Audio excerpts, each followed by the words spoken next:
ડોશી ડોહા હતા, ડોહા 60 માં ગયા અને 80 માં ડોશી ગયા. એટલે આ ભાઈને આપ્યું, લે તું વાપરજે ને તાર બાપા તું હાચવજે. એમ ફરતા ફરતા ભાઈ પાસે આય એક રૂમ ને એક કોસરી મોટી ને એક રૂમ, એના 2 દરવાજા, બાજુમાં જગ્યા. આ વેચી નાખ્યું શાન દીકરા ના મરી જાય માસ્તર. હું મેલડી શું કળિયુગમાં આના બાપના બાપ નતા ને ત્યારની બેઠી હતી. વિચાર કરો.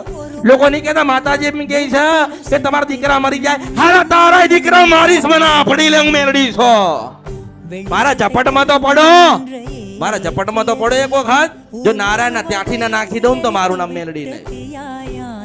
જમીન તમારી નથી, આ ફરતું પડતું તમારી પાસે આવ્યું. પાણીની ટાંકી બનાવી, પેલું બનાવ્યું, છેલ્લે નહીં બનાવું, નહીં રહેવું અહીંયા તો કે વેચી નાખ્યું. વેચ્યું તો ઘર બન્યું, અત્યારે અડધે જ ઊભું. હવે તાર